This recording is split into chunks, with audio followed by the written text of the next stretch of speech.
அடுக்குமாடி குடியிருப்பில் வசித்து வந்த நடிகர் கருணாஸ் கட்சியின் மாநில நிர்வாகி ஒருவர் கொடூரமாக கொலை செய்யப்பட்டுள்ளார். முன்னாள் கார் ஓட்டுநர் நண்பர்களுடன் சேர்ந்து கொலை செய்துவிட்டு தப்பியுள்ளார். கொலையாளிகள் சிக்குவார்களா? சென்னை விருகம்பாக்கத்தில் உள்ள பிரபல அடுக்குமாடி குடியிருப்பில் உள்ள ஒரு வீட்டில் இருந்து துர்நாற்றம் வீசுவதாக அந்த குடியிருப்பு வாசிகள் காவல் கட்டுப்பாட்டு அறைக்கு நேற்று மாலை தகவல் கொடுத்துள்ளனர். மேலும் அந்த வீடும் 2 நாட்களாக பூட்டப்பட்டிருப்பதாகவும் தெரிவித்துள்ளனர். தகவலின் அடிப்படையில் சம்பவ இடத்திற்கு சென்ற போலீசார் வீட்டின் பூட்டை உடைத்து உள்ளே சென்று சோதனை நடத்தியுள்ளனர். அப்போது இளைஞர் ஒருவரது உடல் அழுகிய நிலையில் கிடந்துள்ளது. தலையில் வெட்டுக்காயங்கள் இருந்த நிலையில் முகத்தில் கத்தி ஒன்றும் குத்தப்பட்டிருந்தது.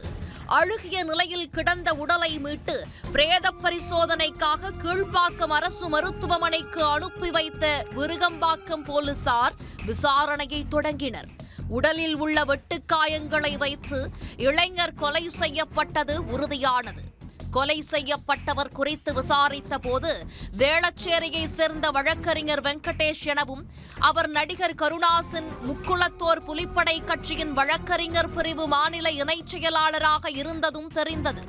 அடுக்குமாடி குடியிருப்பில் உள்ள அந்த வீட்டின் உரிமையாளரிடமும் போலீசார் விசாரணை நடத்திய போது சேதுபதி என்பவரோடு கடந்த 4 மாதங்களாக வெங்கடேஷ் வாடகைக்கு குடியிருந்து வந்துள்ளார். குடிபோதை காரணமாக தகராறு ஏற்பட்டு கொலை நடந்ததா அல்லது திட்டமிட்டு கொலை செய்யப்பட்டாரா? வழக்கறிஞராக இருப்பதால் தொழில் முறையில் ஏற்பட்ட பிரச்சனையில் கொலை செய்யப்பட்டாரா என பல்வேறு கோணங்களில் போலீசார் விசாரணை மேற்கொண்டனர். குடியிருப்பில் இருந்த சிசிடிவி பதிவை ஆய்வு செய்து விசாரித்த போது வெங்கடேஷை கொலை செய்தது அவருடைய முன்னாள் கார் ஓட்டுநர் கார்த்திக் என்பது தெரியவந்தது. கார்த்திக் மீது 27 வழக்குகள் நிலுவையில் இருப்பதும் பி கேட்டகரி சரித்திர பதிவேடு குற்றவாளி என்பதும் தெரியவந்தது. வெங்கடேஷன் மனைவி சரளா கொடுத்த புகாரின் பேரில் கொலை வழக்கு பதிவு செய்து 3 தனிப்படைகள் அமைத்து விருகம்பாக்கம் போலீசார் விசாரணை நடத்தி வருகின்றனர். இந்த கொலையில் கார்த்திக்குடன் மேலும் 2 இருந்ததும் தெரியவந்துள்ளது. அவர்கள் பிடிபட்டால்தான் கொலைக்கான காரணம் தெரியவரும் என்பதால் தலைமறைவான கார்த்திக் உள்ளிட்ட 3 சிவகங்கை உள்ளிட்ட இடங்களில் தனிப்படை போலீசார் தீவிரமாக தேடி வருகின்றனர். இந்நிலையில் வெங்கடேஷன் நண்பர்கள் 2 பிடித்து கொலைக்கான காரணம் குறித்தும் கார்த்திக் எங்கு தலைமறைவாக உள்ளார் என்பது குறித்தும் போலீசார் விசாரணை நடத்தி வருகின்றனர்.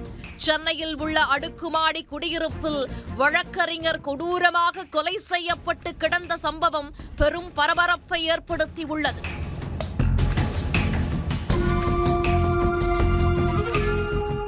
உடனுக்குடன் செய்திகளை தெரிந்து கொள்ள சன் நியூஸ் பெல் ஐகானை கிளிக் பண்ணுங்க.